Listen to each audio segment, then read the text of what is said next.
الحمد لله نحمده ونستعينه ونستغفره ونؤمن به ونتوكل عليه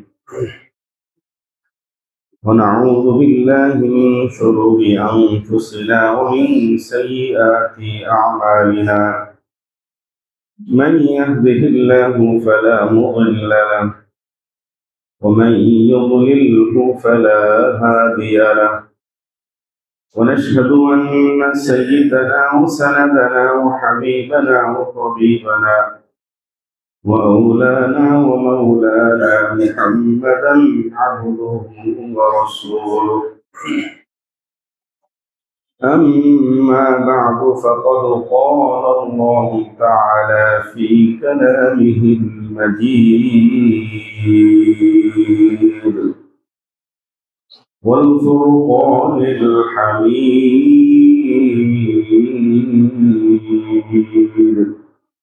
أعوذ بالله من الشيطان الرجيم. بسم الله الرحمن الرحيم. وإذ جعلنا البيت مثابة للناس وأمنا واتخذوا من مقام إبراهيم مصلى وعهدنا إلى إبراهيم وإسماعيل أن طهر بيتي للطائفين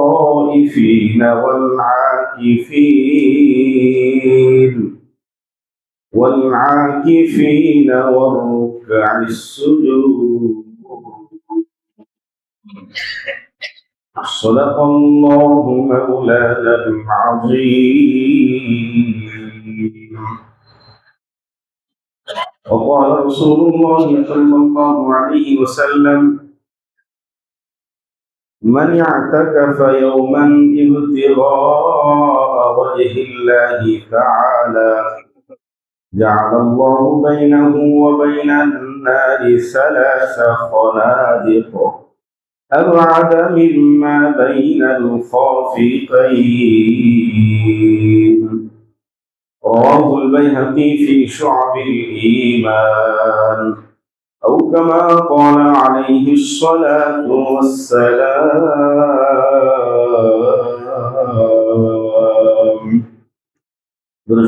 اللهم صل على محمد وعلى آل محمد كما صليت على إبراهيم وعلى آل إبراهيم إنك حميد مجيد. اللهم بارك على محمد وعلى آل محمد كما باركت على إبراهيم وعلى آل إبراهيم إنك حميد مجيد. الحمد لله. আল্লাহ রাব্বুল আলামিনের দরবারে শুকরিয়া, যিনি আমাদেরকে মাহে রমজানের ৩য় জুমা ১৬তম রোজা রাখার তৌফিক দিয়েছেন। এই জন্য রব্বুল আলামিনের দরবারে দিল থেকে শুকরিয়া আদায় করি, আলহামদুলিল্লাহ। মাহে রমজানের একটি মুহূর্ত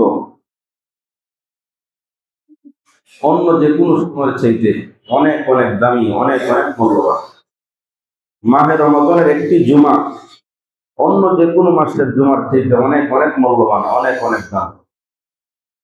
মাহে রমজানের একটি সোম, একটি রোজা পালন করতে পারা, তৌফিক পাওয়া, এটা সৌভাগ্যবান, আল্লাহর কাছে প্রিয় হওয়ার একটি অন্যতম মাধ্যম। এই জন্য আল্লাহর কাছে বেশি বেশি শুকরিয়া জ্ঞাপন করা, কৃতজ্ঞ হওয়া, শুকর গুজার হওয়া এবং মাহে রমজানের প্রত্যেকটা মুহূর্তকে ইবাদতময় করে তোলা। একটা মুহূর্ত যেন ইবাদত বিহীন না কাটে। ঘুম, খাওয়া দাওয়া, সাহরি ইফতারে খাওয়া দাওয়া এগুলো বাদ দিয়ে বাকি সময়টুকুকে চেষ্টা করা ইবাদতের মধ্যে কাটানো। একটু নগদ ইবাদত চলতেছে, সিয়াম সাধনা আলহামদুলিল্লাহ পালন হচ্ছে। আমি ব্যবসায়ী মানুষ, জিনিসপত্র দোকানে বসতে হবে, চেম্বারে বসতে হবে, অফিসে যাইতে হবে, কিন্তু জবান তো আমার খোলা আছে। অনেক সময় জবানটা খোলা থাকে, হয়তো কোনো কোনো সময় কথা বলতে হয়, কিন্তু যখনই আমার জবান খোলা থাকবে এটা তাসবিহ তাহলিল ইস্তিগফারের মধ্যে কাটে। মাহে রমজানের গুরুত্বপূর্ণ আমল তাসবিহ তাহলিল ইস্তিগফার করতে থাকে। মাকরুহ না থাকলে নফল নামাজ আদায় করা, কোরআন কারীমের তেলাওয়াত করা, আর সদা তৎপর থাকা আমার রোজা যেন সেই রোজা হয় যেই রোজা আল্লাহর পছন্দের রোজা, যেই রোজার কারণে আল্লাহ সন্তুষ্ট হয়ে বলবেন আস-সাওমু লি ওয়া আনা আজজি বিহি, আমার বান্দা একমাত্র আমার জন্য রোজা রেখেছে, অতএব আমি নিজে তাকে পুরস্কার দিব, আমি নিজে দেব, ফেরেশতাদের মাধ্যমে না। অন্যান্য আমলের সওয়াবের প্রতিদান আল্লাহ তাআলা ফেরেশতাদেরকে বলে ওদেরকে দাও। আল্লাহ তাআলা কি রোজার ক্ষেত্রে বলে আস-সাওমু লি, আমার বান্দা একমাত্র আমার জন্য রোজা রাখছে, ওয়া আনা আজজি বিহি, এজন্য এর জাযা, এর পুরস্কার, এর প্রতিদান আমি নিজে দিব। কি পরিমাণ দিবে একমাত্র আল্লাহ পাক ভালো জানে। অন্যান্য আমলের ক্ষেত্রে উল্লেখ আছে এটা 1 টাকা দান করলে 60 টাকার সওয়াব, 1 টাকা দান করলে 10 টাকার সওয়াব, 1 থেকে 7, 1 থেকে 10, 7 থেকে 70, 70 থেকে 700 গুণ পর্যন্ত সওয়াবের কথা আছে। কিন্তু রোজার ক্ষেত্রে কোনো লিমিট নাই, আল্লাহ তাআলা আনলিমিটেড সওয়াবের ব্যবস্থা আল্লাহ তাআলা করেন। এইজন্য আমার রোজা যেন সেই কাঙ্ক্ষিত মানের রোজা হয়। এইজন্য সাহাবী হযরত আবু যর রাদিয়াল্লাহু তাআলা আনহু বলতেছেন, ইদা সুমতা ফাতাহাফফাজ মাসতাতা, যখন তুমি রোজা রাখবে যথাসাধ্য তুমি তোমার রোজাকে হেফাজত করো। রোজাকে হেফাজত করতে হবে। আমরা যেরকম অনেক দামি জিনিসকে আমরা হেফাজত করি, একেবারে সংরক্ষিত জায়গায়, ঘরের কোনায়, তালাবদ্ধ জায়গায় পাহারা বসাই, কোন অবস্থায় যেন সেই জিনিসটা হারিয়ে না যায়, হাতছাড়া না হয়ে যায়। আমার রোজা ওইরকম দামি জিনিস, রোজার সওয়াব যেন না কমে, রোজার যে দাবি, রোজার যে আহ্বান, রোজার যে মান আছে, কোয়ালিটি আছে, সেটা কোনো অবস্থা যেন না কমে, এই ক্ষেত্রে আমাকে পাহারাদার হতে হবে। হযরত জাবের রাদিয়াল্লাহু আনহু উনি আমাদেরকে নসিহত করে বলতেছেন, নবীজির সাহাবী, ইযা সুমতা ফালইয়াসুম সামউকা ওয়া বাসারুকা, তিনি বলেন যখন তুমি রোজা রাখবে খাইলে না, পান করলে না, হালাল ভাবে তুমি যৌন চাহিদা পূরণ করলে না, শুধু এতটুকু না, এর সাথে সাথে ফালইয়াসুম সামউকা ওয়া বাসারুকা, তোমার চক্ষু, তোমার কান, তোমার চিন্তা ভাবনা, তোমার সর্বাঙ্গ যেন রোজা রাখে। অর্থাৎ তোমার চক্ষুকে তুমি হেফাজত করবে, তোমার কানটাকেও তুমি হেফাজত করবে, অন্যান্য অঙ্গ প্রত্যঙ্গকেও তুমি হেফাজত করবে। এগুলোর দ্বারা এমন কিছু যেন না হয় যে আল্লাহ অসন্তুষ্ট হয়। আল্লাহ তাআলা অসন্তুষ্ট যদি হয় তাহলে রোজার কাঙ্ক্ষিত ফলাফল আমার কাছে আসবে না। ওয়াইয়াকুন আলাইকা ওয়াকার, হযরত জাবের রাদিয়াল্লাহু আনহু বলেন যখন তুমি রোজা রাখবে, রোজাদার মানুষ, তোমার মধ্যে যেন একটা ভাব গাম্ভীর্য থাকে, এদিক সেদিক যেন না হয়, কথাবার্তা উঠা বসায় চাল চলনে যেন তুমি একজন ভদ্র মানুষ, আগাগোড়া আপদমস্তক তুমি একজন ভদ্র মানুষ, তোমার কথাবার্তায় উচ্চারণের সবকিছুর মাধ্যমে যেন প্রকাশ পায়। রোজাবিহীন দিন আর রোজাওয়ালা দিন এর মধ্যে যেন পার্থক্য হয়। এমন যেন না হয় যখন তুমি রোজা রাখতে না, ওই সময় যেমন ছিলে এখনো তুমি ওইরকমই আছো, তোমার মধ্যে কোনো পরিবর্তন নাই। নবীজি সাল্লাল্লাহু আলাইহি সাল্লাম নিজে নসিহত করতে বলতেছেন, নসিহত করে বলতেছেন তুমি রোজা রাখছো, সুতরাং কাউকে তুমি ওয়ালা তুসাব্বা, গালি দিও না। ফাইন জুহিলা আলাইকা আহাদুন ফালইয়াকুল ইন্নী সাইমুন, যদি কোনো মানুষ তোমার সঙ্গে তোমাকে গালি দেয়, তোমার সাথে মূর্খের আচরণ করে, তোমার সঙ্গে মারাত্মকভাবে বিতর্কে জড়িয়ে পড়ে, তুমি বলো ইন্নী সাইমুন, আমি রোজাদার, আমি রোজা রাখছি। এজন্য তোমার পাল্টা উত্তরটা আমি দিলাম না। পাল্টা উত্তর দেওয়ার মতো আমার অধিকার ছিল, শরীয়ত অনুযায়ী আমার অধিকার ছিল পাল্টা বিতর্কে জড়ানো, কিন্তু আমি রোজা রাখছি, রোজার সম্মানে তোমার সাথে আমি বিতর্কে জড়াইলাম। ইমাম মুজাহিদ রাহমাতুল্লাহ আলাইহি প্রখ্যাত মুফাসসির এবং তাবিঈ সাহাবায়ে কেরাম থেকে যিনি ইলম শিখেছেন, তিনি বলেন, ইদা সালিমা লাকা খাসলাতান সালিমা লাকা সাওমুকা, দুইটা বদ অভ্যাস যদি তুমি ছাড়তে পারো তাহলে তোমার রোজাটা মাহফুজ এবং সংরক্ষিত হবে। একটা হলো আল গীবা, পরনিন্দা করা, গীবত করা, মানুষের দুশ্চর্চা করা। আরেকটা হলো ওয়াল কাযিব, মিথ্যা কথা বলা। মিথ্যা এবং গীবত থেকে যদি তুমি বাঁচতে পারো তাহলে তোমার রোজাটা হবে মাহফুজ এবং সংরক্ষিত, আল্লাহর পছন্দের রোজা। এই জন্য কথাগুলো পুরাতন কথা, নতুন কোনো কথা না। একটু যত্নশীল হওয়া, একটু লক্ষ্য করা, দিনে রাতে তাকওয়া শিখা, জবান হেফাজত করা, এগুলো রোজার মাধ্যমে শিখতে থাকা।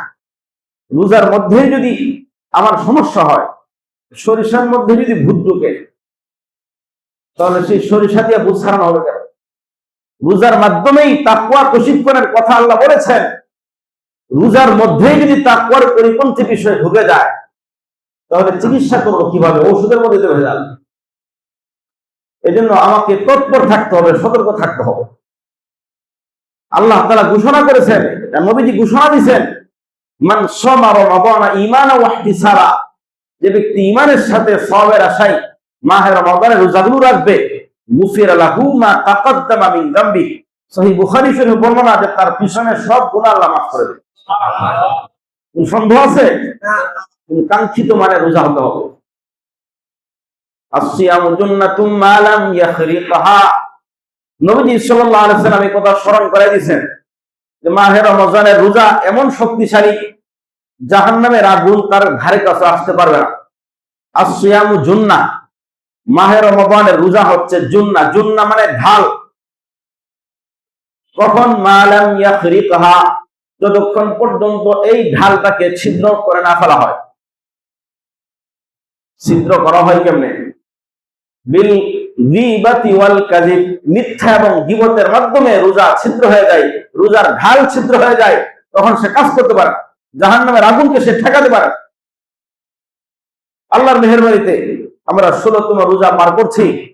আরো সামনে হয়তো 14 কিংবা 13টা রোজা হয়তো আমাদের জন্য অপেক্ষমান আছে। আমরা তৎপর হব, চেষ্টা করব।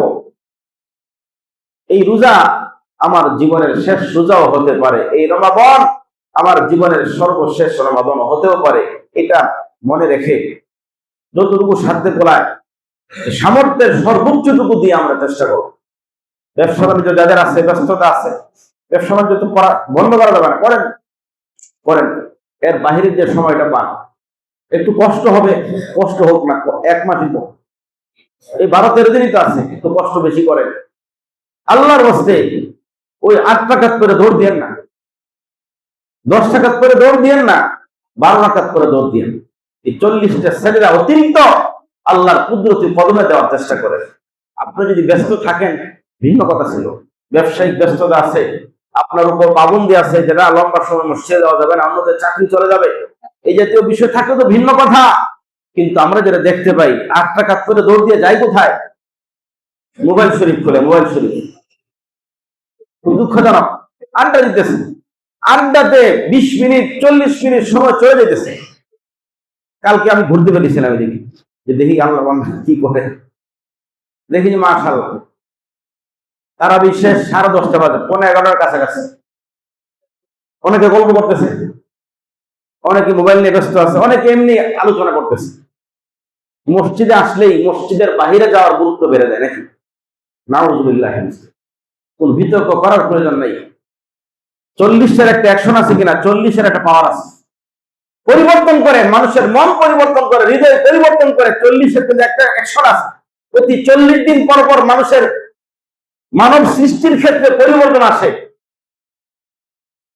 40টা সাজদা অতিরিক্ত দৈনিক হবে, এটার একটা পরিবর্তন হবে, পরিবর্তন হবে। এই জন্য খামখেয়ালি না করি। উজুর থাকলে আপনি মাজুর, ভিন্ন কথা, কিন্তু অলসতা না করি, অবহেলা না করি। মাহে রমাদানের আমলগুলোকে অবমূল্যায়ন না করি, গুরুত্ব দেওয়ার চেষ্টা করি। আল্লাহ তাআলা আমাদের সবাইকে তৌফিক দান করুন, আমিন। গত সপ্তাহে আমরা যাকাতের কিছু মাসলা মাসাইল আমরা বলেছিলাম। যাকাতের মাসলা মাসাইলের অভাব নেই, অসংখ্য বিচ্ছিন্ন বিভিন্ন অংশ বিশেষ, যার যেটা প্রয়োজন হয় বিতর্ক আলেমী দ্বীনের স্বর্ণাপন্ন হয়ে আমরা সেটা জেনে নিব। আমরা কিছু মোটা মোটা বিষয় যেগুলো সবসময় আমাদের সামনে আসে, ওই সব বিষয় নিয়ে আমরা বলেছিলাম। পাশাপাশি যেহেতু 16তম রোজা, 17, 18, 19, 20 মানে 4 দিন, 3 দিন পরেই ইতিকাফের প্রস্তুতি আছে। 3 দিন পরেই শেষ দশক শুরু হবে, লাইলাতুল কদরের বিষয় আছে। ওই বিষয়ে কিছু কথা না বললে না। যাকাতের আমরা বাকি থাকা যে কথা সংক্ষিপ্ত আকারে বলতেছি, অল্প কয়েক মিনিটের মধ্যে। আমরা যাকাত আদায়ের ক্ষেত্রে আমরা দায়িত্বশীল হব, দায়িত্বশীল হব। যাকাত যারা উপযুক্ত তাদেরকে দেওয়ার চেষ্টা করব, এবং যাকাত আদায়ে আমার যাকাতটা যেন সুন্দরভাবে আদায় হয়, যাকাতের কাঙ্ক্ষিত সওয়াব যেন অর্জন করতে পারি। যাকাত দেওয়ার ক্ষেত্রে কিছু আদব আছে। আল্লাহর সন্তুষ্টির জন্য যাকাত দিতে হবে। যাকাত আমার উপর দায়িত্ব, আমার উপর গরিবের পাওনা, সেই সেটা আমি দিতেছি। এই জন্য যাকাত প্রদানে কোনো অহংকার প্রদর্শন করা যাবে না। দিতেছিল না, না, এটা আমার দায়িত্ব পালন করতেছি, এই জন্য কোনো অহংকার প্রদর্শন করতে নাই। আল্লাহকে সন্তুষ্ট করার নিয়তে যাকাত দিতে হবে। আত্মীয় স্বজনকে যাকাত দেওয়া যাবে, আপন ভাই, আপন বোন, নিজের মেয়ের জামাই, মামা, ভাগ্নে, এরকম ফুফা, ফুফু, খালা, খালু, এই যে আত্মীয় স্বজন গুলো আছে, এদেরকে যাকাত দিতে কোনো সমস্যা নেই, যদি উপযুক্ত হয়। যাকাতের উপযুক্ত না হলে দেওয়ার তো কোনো সুযোগ নেই। যে সমস্ত আত্মীয় স্বজনকে যাকাত দেওয়া যাবে না, সেটা হলো মানে ঊর্ধ্বস্তন আর অধস্তন। যারা আমার জন্মের উৎস, বাবা, মা, দাদা, দাদি, এরকম নানা নানি, যারা উপরে যারা আছে, এদেরকে যাকাত দেওয়া যায় না। যাকাত দিলে যাকাত আদায় হবে না। আর যারা নিচের দিকে আছে, নিজের ছেলে মেয়ে, নাতি নাতনি, এর পরবর্তী প্রজন্ম যারা আছে, এদেরকে যাকাত দেওয়া যায় না। আরেকটা হচ্ছে স্বামী স্ত্রী একে অপরকে যাকাত দিতে পারবে না, নিজেদের যাকাত একে অপরকে দিতে পারবে না। এই আত্মীয় স্বজনের ক্ষেত্রে এটা নিষেধ। বাকি যে অন্যান্য আত্মীয় স্বজন আছে, যাদের সাথে জন্মের উৎস বা আপনার থেকে তাদের জন্মের উৎস নাই, এদেরকে যাকাত যদি উপযুক্ত হয়ে থাকে দিতে কোনো সমস্যা নেই। তো এদেরকে যাকাত দেওয়ার ক্ষেত্রে যাকাত শব্দটা বলার দরকার নেই, কারণ তারা মনে কষ্ট হবে যে আমাকে যাকাত দেয়, দরকার নাই। মনে মনে নিয়ত করবেন যাকাতের, নিয়ত তো মনে মনে থাকলেই তো হইল। দিবেন আপনি, ঠিক আছে সামনের ঈদ আসতেছে, একটু খরচ সস করো, একটু হাদিয়া দিলাম, তোমার তো মন যেতেছে, বা যে কোনো ভাবে হোক আপনি টেকনিক করে কৌশল করে দিয়ে দিবেন, যাতে তার মনে কষ্ট না। অমুসলিমদেরকে যাকাত দেওয়া যায় না, অমুসলিমদেরকে যাকাত দেওয়া যায় না। যাকাত দিলে আপনার যাকাত আদায় হবে না। এদেরকে আপনি সাধারণ দান দেন, সমস্যা নাই, তারা তো মানুষ। সাধারণ দান আছে না, যাকাত ছাড়া তো আরো সাধারণ দান আছে। চিকিৎসার ক্ষেত্রে এই কয়েকদিন আগেও আমি তার কাছে একটু শেয়ার করছিলাম কথাটা, যে চিকিৎসার জন্য আসছে কেন, একজনকে যাকাত দিবে, ওনার টাকা পয়সা আছে আপনার কত কইল, 2 লাখ টাকা ওনার হাতে আছে, 2 লক্ষ টাকা ওনার কাছে আছে, উনি মালিক, যিনি রোগী। কিন্তু ওনার চিকিৎসা করতে লাগবে খরচ হইল 5 লাখ টাকা। চিকিৎসা শুরু করলে হয়তো 1 সপ্তাহের মধ্যে 5 লাখ টাকা শেষ হয়ে যাবে। ওনার মালিক কয় লাখ টাকা, 2 লক্ষ টাকার মালিক, চিকিৎসার জন্য লাগবে কত, 5 লাখ টাকা। এখন মাসলা হচ্ছে যে ওনাকে যাকাত দেওয়া যাবে কিনা। আচ্ছা বলেন, উনি এই মুহূর্তে 2 লক্ষ টাকার মালিক কিনা, তার উপর তো যাকাত ফরজ, তার উপর যাকাত ফরজ কিনা, যাকাত দিবেন কেমন? হ্যাঁ, চিকিৎসা যখন শুরু করবে 2 লাখ টাকা শেষ, তখন আপনি যাকাত দিবেন, তার উপরে যাকাত ফরজ। হ্যাঁ, আপনি বলতে পারেন যে চিকিৎসা শুরু করলে তো শেষ হয়ে যাবে, শেষ হোক, শেষ হওয়ার 1 মিনিট 1 সেকেন্ড আগ পর্যন্ত সে ধনী, তার উপর যাকাত ফরজ, আপনি যাকাত দিলে হবে না। হ্যাঁ, এটা করতে পারে অন্য কৌশল, যে তার এমন কোন আত্মীয় আছে যেটা এই রোগীর জন্য সে উৎসর্গ, সে গরিব মানুষ, তার ওরকম টাকার উপায় নাই, ওরা আপনি দিয়ে দেন, সে যেন চিকিৎসার সময় যথাসময় তার পিছনে খরচ করতে পারে, অন্যত্র তাকে দিতে পারবেন না। যাকাত এবং সাধারণ দান আর চিকিৎসার জন্য যাকাত দেওয়া লাগবে। আল্লাহ তাআলা যেহেতু আপনাকে টাকা পয়সা দিয়েছে, অন্য জায়গা থেকে দেন না, আরো তো খাত আছে, জাকাত থেকে সব দেওয়া লাগবে। আল্লাহ তাআলা আমাদের সবাইকে বোঝার তৌফিক দান করুন। জাকাতের টাকা কোন চ্যানেল, কোন সংস্থা, কোন দল, কোন সংগঠন পরিচালনার জন্য জাকাতের টাকা দিলে জাকাত দেওয়া হবে। অনেক রেডিও, ওই যে টিভি চ্যানেল খুলে, অনেকে দল ছাড়া জাকাতের টাকা পয়সা। এই ক্ষেত্রে সতর্ক থাকতে হবে, সেন্সিটিভ বিষয়। নিজের কাজের ছেলে মেয়ে এদেরকে জাকাত দিতে পারেন যদি জাকাতের উপযুক্ত হয়। তবে ওই যে অনেকে নিয়োগ দেওয়ার সময় বলে রাখে যে তোমার বেতন হলো এত, কিন্তু প্রতি ঈদের সময় তুমি বড় একটা মোটা অঙ্কের কিছু পাইবা। এখন আপনি মোটা অঙ্কের টাকা দেওয়ার সময় জাকাতের টাকা দিয়ে দিলেন, এটা হবে না। আপনি যখন চুক্তি করছেন এটা আপনি নিজে দিবেন, জাকাত মুক্ত, জাকাতের বাইরে টাকা দেওয়া হবে, জাকাতের টাকা দেওয়া যাবে না। মসজিদের স্টাফ যে আপনি খুব মায়া, খুব এদের টাকা বেতন যেহেতু কম আছে, ঠিক আছে আল্লাহর রাস্তায় জাকাতের টাকা দিয়ে দিই, জাকাত দেওয়া হবে না। হ্যাঁ, এখন যদি কোন নির্দিষ্ট ইমাম, মুয়াজ্জিন, খাদেম সে যদি জাকাতের উপযুক্ত হয় সেটা ভিন্ন জিনিস। উপযুক্ত না, আপনি দিয়ে বসে মনে মনে জাকাত দেওয়া হবে না। অথবা কেউ যদি বেতন হিসেবে দেয় সেটা আদায় হবে না। মসজিদ মাদ্রাসার নির্মাণ কাজে জাকাতের টাকা পয়সা খরচ করলে সেই জাকাত আদায় হবে না। কোন ব্রিজ, পুল নির্মাণ করা, অর্থাৎ জনকল্যাণমূলক কোন কাজে জাকাতের টাকা ব্যবহার করা যায় না। জাকাত মালিক বানাই দিতে হয়, কিংবা প্রতিনিধিকে মালিক বানাইতে হয়, প্রতিনিধিকে মালিক বানাই দিতে হয়। অনেকে আছে মাশাআল্লাহ, ওই গরিব মানুষ, ওকে মোটা অঙ্কের জাকাত কি করবে, দিলে খায়া দেয়া ফেলা কিনা ঠিক নাই। এই জন্য তার কি জিনিস দরকার, একটা ঘর দরকার, কিংবা একটা টিউবওয়েল নাই টিউবওয়েল দরকার, অথবা রিক্সা নাই একটা রিক্সা কিনে দেওয়া দরকার। অনেকে মাশাআল্লাহ ভালো নিয়তে করে, কিন্তু এই ক্ষেত্রেও তাকে মালিক বানাই দিবেন যে এই যে তোমার রিক্সার টাকাটা তোমার হাতে দিলাম, আমার সাথে চলো বাজারে। কারণ দেরি করলে আবার অন্য কিছু খায়া দেয়, টাকা শেষ করলে আমার সাথে চলো বাজারে, রিক্সা গেছে, ওর আগে টাকার মালিক ওরা বানাইবেন, এটা ওকে সাথে নিয়ে দেবে। অনেকে করে কি ওই কথাটা জানে না, আগে রিক্সা কিনে নিয়ে আসেন। এরকম না, উত্তম হলো তাকে মালিক বানাইতে হবে। এখন এই মাসলাও জেনে রাখেন, যেটা সঠিক মাসলা আমাদেরকে জানতে হবে। এখন কাউকে আপনি জাকাতের উপযুক্ত হিসাবে আপনি মনে করে আপনি দিলেন, পরবর্তীতে জানা গেল সে জাকাতের উপযুক্ত ছিল না, তাহলে কি হবে?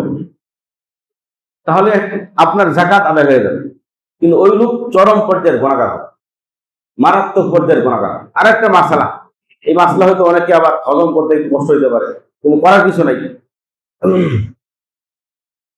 মানে যারা গরিব মানুষ, টাকা পয়সা কিছুই নেই, নেশাব পরিমাণ সম্পত্তির মালিক না, জাকাত যোগ্য জিনিস আছে না, নগদ টাকা পয়সা বা স্বর্ণরূপা অথবা ব্যবসায়িক মালামাল, এগুলো হচ্ছে জাকাত যোগ্য মাল, এখানে জাকাত আসে, এগুলো কারো নাই। আরো অন্য কিছু অতিরিক্ত তেমন কিছু নাই, এই সব সুস্থ লোককে জাকাত দেওয়া যায়। কিন্তু এই মাসলার মনে রাখেন, এটা যেটা বলতেছি, একজন লোকের কাছে জাকাত যোগ্য কোনো মালামাল নাই,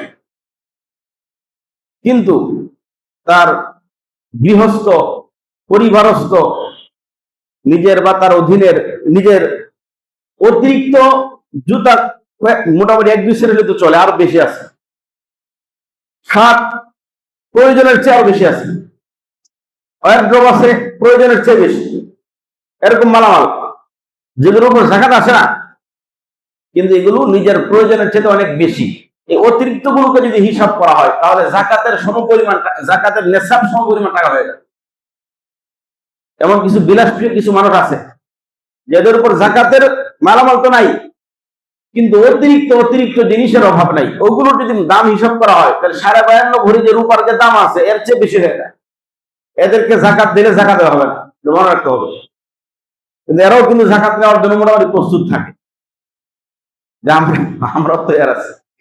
এই ক্ষেত্রে একটু সতর্ক থাকা। বাকি দেখেন, এটা মনে রেখেন, আল্লাহ তাআলা, আল্লাহ রাসূলের পক্ষ থেকে এই কথা বলা হয় না একেবারে ঘরের ভিতরে গিয়া কোথায় কি আছে না আছে সব যাচাই করেন, গিয়ে যতটুকু সম্ভব পারত পক্ষে যাচাই করবেন, যাচাই করবেন। ঘরের ভিতরে কি হয় না হয় কি, এটা তো সম্ভব না, একজনের বাড়ি আছে অনেক দূরে, ওখানে তো যাওয়া সম্ভব না। যদি সম্ভব হয় আমরা যাইতে পারেন, কিন্তু এখানে যদি কোন মিস্টেক হয়ে যায় যে সে বলতেছে আমি উপযুক্ত, তার কথার উপর ভিত্তি করে আপনি দিলেন, এতে করে আপনার জাকাত আদায় হয়ে যাবে, কিন্তু সেই লোকটা চরম পর্যায়ের গুনাহগার হবে। তার জন্য জরুরি হচ্ছে তার এই টাকা ফেরত দেওয়া, তার জন্য ওয়াজিব হলো তার এই টাকা ফেরত দেওয়া এবং যথাস্থানে সেটা যেন খরচ হয়। কথা লম্বা হয়ে যাচ্ছে। আরেকটা কথা বলি, ইদানিং একটু ফেসবুক অনলাইন রোজার মাসের মোবাইলটা বেশি হাতে নিয়েছি, এবার মাঝে মাঝে নিচ্ছি বিশেষ প্রয়োজনে। দেখলাম যে ফেসবুকের মধ্যে কিছু মানে খুব গুরুত্বপূর্ণ কিছু বাণী আছে এরকম। এর মধ্যে একটা আছে যেরকম যে কবি মাদ্রাসায় জাকাত দেওয়া যাবে। আমি কয়েকজনের পোস্ট করছি এরকম। কবি মাদ্রাসা কি জিনিস, কবি মাদ্রাসার অবদান কি? এই Bangladesh, Bharat, Pakistan, America, Europe, Indonesia, Malaysia, সারা পৃথিবীর কোন মুসলিম রাষ্ট্র এমন নাই যেখানে কোনো কবি মাদ্রাসা নেই। এই দিনের যে সঠিক খেদমত একমাত্র আল্লাহর জন্য। এর মধ্যে একামতের দিন তো কত মানুষের তাসবিহ জপে একামতের দিনের। সত্যিকার অর্থে ইসলামের খেদমত করা, কোরআন এবং সুন্নাহর আসল মিজাজকে মানুষের মাঝে পৌঁছায় দেওয়া। যদি আপনি দলকানা না হন, আপনি এই কথা বলতে বাধ্য হবেন যে এর অবদান সবচেয়ে কবি মাদ্রাসার বেশি। কি বলে, কথা ঠিক কিনা বলে? আর দলকানা হলে তো করার কিছু নেই। বাংলাদেশে 3 লক্ষ মসজিদ আছে, 3 লক্ষ, প্রায় 3 লক্ষ, 2.5 লক্ষ মসজিদের ইমাম হচ্ছে কবি মাদ্রাসা। প্রায় 30,000-এর উপরে মাদ্রাসা আছে কবি মাদ্রাসা। আমি যেটা বলতে চাচ্ছি, এর উল্লেখযোগ্য দেখবেন, নির্ভরযোগ্য উল্লেখযোগ্য একটা অবস্থা আছে, একটা লিল্লাহ ফান্ড এবং গোরাবা ফান্ড আছে। দেখেন এতিম অসহায় অনাথ ছাত্র ছাত্রী যারা আছে এদের পড়াশোনার ব্যবস্থা সেখান থেকে করা হয়। বাংলাদেশ সরকার সহ যারা গবেষণা করে যে দারিদ্র বিমোচনে, দরিদ্র শিক্ষার্থীদের শিক্ষার পিছনে কাদের অবদান বেশি, একেবারে ছিন্নমূল, যাদের পড়াশোনার কোনো ব্যবস্থা ছিল না, এরকম একটা উল্লেখযোগ্য সংখ্যা আছে। আলহামদুলিল্লাহ, এই কওমি মাদ্রাসার লিল্লাহ ফান্ড বা এতিমখানা যেটাই বলেন, আরে ভাই কোন ডিপার্টমেন্ট নাই যেখানে দুর্নীতি নাই? বাংলাদেশে দেখাতে পারবেন? এই লেবাস পোশাক করে চুরি করতেছে, ডাকাতি করতেছে, আছে? আপনি এরকম একটা লেবাস চুর হয়ে দেখে মনে করবেন যে সব হুজুর ইসু, সব মাদ্রাসায় ডিস্টার্ব। এই ফতোয়া তো আপনার উপরে আসবে, আসবে কিনা? আপনার মধ্যে লেবাস পোশাক করে তো চিন্তাই করে, ডাকাতি করে, আপনি কি ডাকাত? আপনার মধ্যে চেহারা পাইলে কি ডাকাত ধরে সবাই? সুনির্দিষ্ট কোন ব্যক্তির উপর, সুনির্দিষ্ট কোন প্রতিষ্ঠানকে কেন্দ্র করে সমস্ত প্রতিষ্ঠানের উপর হুকুম লাগানো যায় না। যে মনে রাখবেন, এতিম গরিব অসহায়, এখন তো কবি মাদ্রাসা শুধু খালি গরিব এতিম অসহায় পড়ে না, অনেক উচ্চবিত্ত কোটি কোটি হাজার হাজার কোটি টাকার মালিক ওরাও কবি মাদ্রাসায় পড়ে। কিন্তু আমি যেটা বলতেছি, একটা উল্লেখযোগ্য অংশ আছে যেখানে এতিম গরিব অসহায়দের পড়াশোনা একেবারে শুরু থেকে শেষ পর্যন্ত, একেবারে শিক্ষা দীক্ষা চিকিৎসা থেকে শুরু করে যাবতীয় খরচ বহন করা হয় সেই এতিমখানা। এটা কাদের মাধ্যমে চলে? মুসলমানদের মাধ্যমে চলে। মুসলমান যারা সত্যিকার অর্থে আল্লাহকে খুশি করার জন্য যাকাত প্রদান করে, উল্লেখযোগ্য অবদান হচ্ছে তাদের অবদান। মাদ্রাসায় সেটা নেওয়া হয়, সেখান থেকে এতিম গরিব অসহায়দের মাঝে সেটা বিতরণ করা হয়। যদি এটা না হইতো, লক্ষ লক্ষ লক্ষ লক্ষ মানুষ যারা নিরক্ষর থেকে যেত, পড়াশোনা করতে পারতো না। কোরআন হাদিস তো বহু দূরের কথা, মাদ্রাসাগুলোতে প্রায় 10ম শ্রেণী পর্যন্ত তো বাংলা ইংরেজি অঙ্কগুলো পড়ানো হয়। কিন্তু মূল উদ্দেশ্য যেহেতু কোরআন এবং হাদিস বোঝা, ওই ক্ষেত্রে যদি বেশি সময় দেওয়া হয় তো কোরআন হাদিস ভালো করে বোঝা যাবে। এই জন্য এটা সম্পূর্ণ অপপ্রচার। কোন সুনির্দিষ্ট কোন প্রতিষ্ঠানের অভিযোগ থাকলে আপনি সেটা বয়কট করে চলেন। এলাকাবাসী সকলে মিলে বয়কট করেন, যে প্রতিষ্ঠান খুলে এরকম মাদ্রাসার কেন বদনাম করবে, ইসলামের কেন বদনাম করবে? যেখানে এতিমখানা নাই সেখানে যাকাত কেন উঠাবে? যেখানে লিল্লাহ ফান্ড নাই, লিল্লাহ বড়ি নাই, সেখানে যাকাতের টাকা কেন উঠাবে? যদি প্রমাণিত হয়, এলাকাবাসী সবাই মিলে এই জাতীয় প্রতিষ্ঠান রাখার দরকার নেই, এগুলো উঠাই দেন। এইটাও করবেন না, কোনো কিছু করবেন না, মাঝখানে আপনি সমালোচনা করবেন যে মাদ্রাসা যাকাত বন্ধ করা ভুল কথা। আমাদেরকে সতর্ক থাকতে হবে। আমরা এগুলো নাস্তিক মুরতাদের কথা, যারা মাদ্রাসাকে সহ্য করতে পারে না। ইসলাম প্রতিষ্ঠার, ইসলামকে ধ্বংস করার পিছনে মাদ্রাসা হচ্ছে সবচেয়ে বড় বাধা। এই জন্য দেখবেন কোন মাদ্রাসার উপর বিভিন্ন ভাবে বিভিন্ন সময়ে বিভিন্ন রকমের বদনাম, বিভিন্ন রকমের অপবাদ দিয়ে সেগুলোকে মানুষের সামনে কলঙ্কযুক্ত করার চেষ্টা করা হয়েছে। বিচ্ছিন্ন ঘটনা কোথায় নাই? এই পৃথিবী সব ফেরেশতা, বিচ্ছিন্ন ঘটনা ঘটতেই পারে। তাই বলে আপনি সামগ্রিক হুকুম, সামগ্রিক বিধান সর্বক্ষেত্রে আপনি চালু করতে পারেন। অন্যথায় ইসলামের একটা সুমহান খেদমতকে আপনি নষ্ট করার পিছনে আপনিও দায়ী থাকবেন, মনে রাখবেন। আপনি প্রয়োজনে মাদ্রাসায় যান, উপস্থিত হন, যেখানে যাকাত দিবেন ওখানে যান, যাচাই করেন যেখানে লিল্লাহ মাদ্রাসা শিখেন। আপনি কাগজপত্র খুলেন, অথবা দায়িত্বশীল কারা আছে, এতিমখানা দায়িত্বে কারা কারা আছে, কেমনে পরিচালিত হয়, কিভাবে খরচ হয়, বছরের শুরু থেকে শেষ পর্যন্ত কেমনে হয়, নিজের হাতে নিজে গিয়ে যাচাই করেন, এরপর যাকাত দেবেন। এই কথা বলার কোনো সুযোগ নাই যে মাদ্রাসায় যাকাত দেওয়া যাবে। তো এতিমখানাগুলো কিভাবে চলবে, লিল্লাহ ফান্ডগুলো কিভাবে চলবে, যেখানে স্থাপনা থেকে শুরু করে সবকিছু ব্যক্তিগতভাবে মুসলমানদের অনুদানের সাথে পরিচালিত হয়, সরকারি কোনো কিছু এখানে অবদান নাই। তাহলে আপনি চান যে এতিমখানাগুলো বন্ধ হয়ে যাক? কি বলেন, চান নাকি? কোন মুসলমান চাইবে না। মাদ্রাসা বন্ধ, বেশি লাগবে না, 40 বছরের ভিতরে সমস্ত মসজিদ বন্ধ হয়ে যাবে। 40 বছর, এরপরে 10 বছর পরে ইসলামও বন্ধ হয়ে যাবে।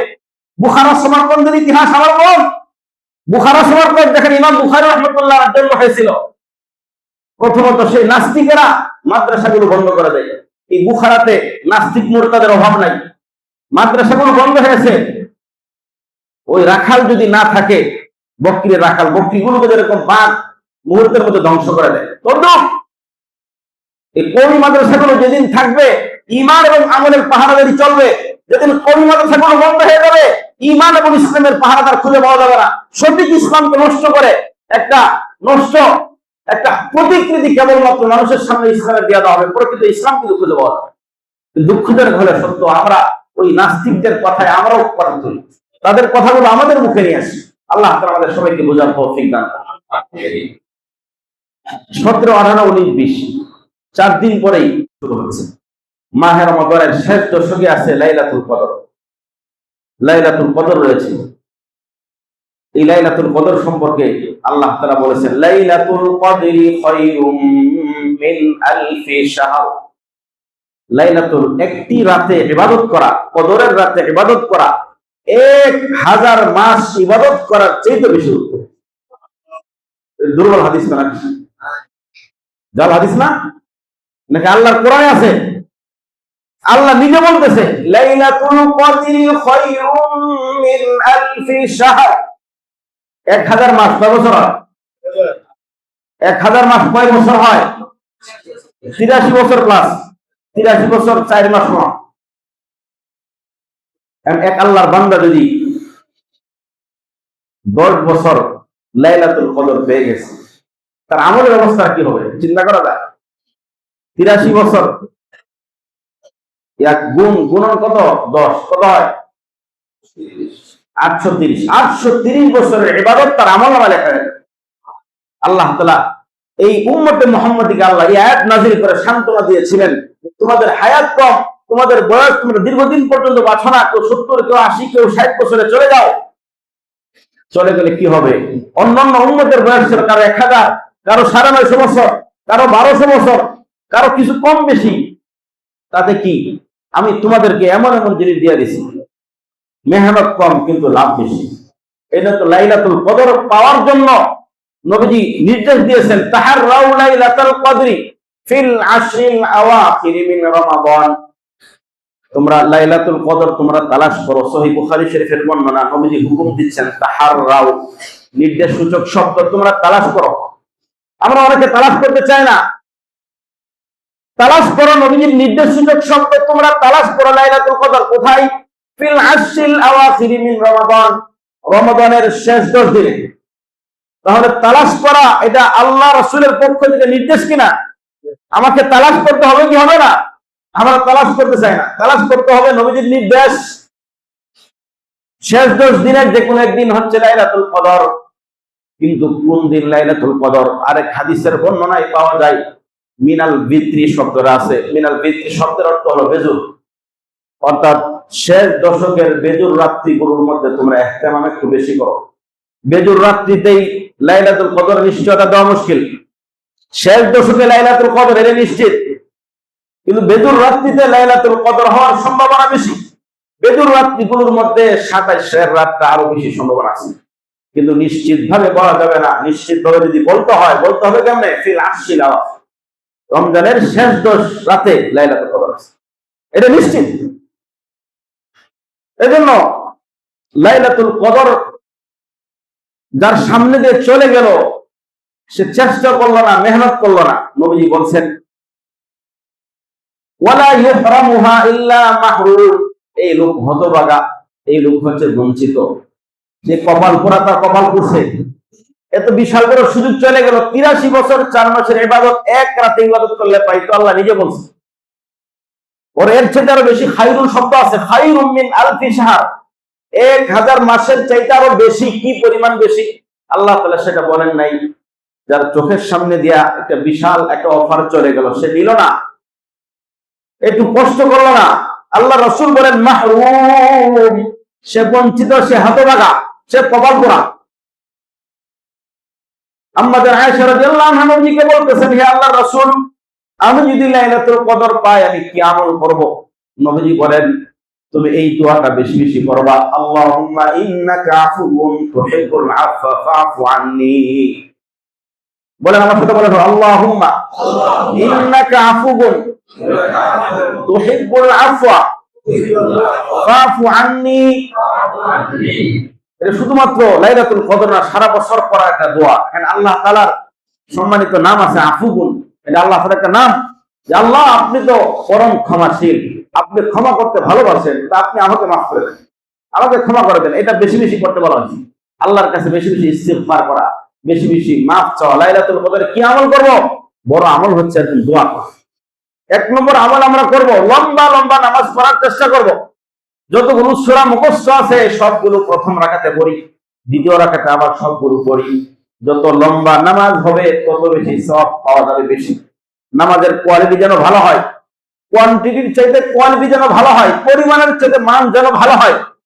নামাজের পরিমাণ কম থাকবে কিন্তু ধীরস্থির ভাবে সাজদা, ধীরস্থির ভাবে হবে রুকু, কেরাত গুলো হবে ধীরস্থির ভাবে, রুকু সাজদার তাসবিহ গুলো হবে অত্যন্ত সুন্দর ভাবে, তাহলে নামাজের মান বেড়ে যাবে। দ্বিতীয় নম্বর কাজ হলো কোরআন কারীমের তেলাওয়াত, বেশি বেশি তেলাওয়াত করতে থাকা, বেশি বেশি তেলাওয়াত করতে থাকা।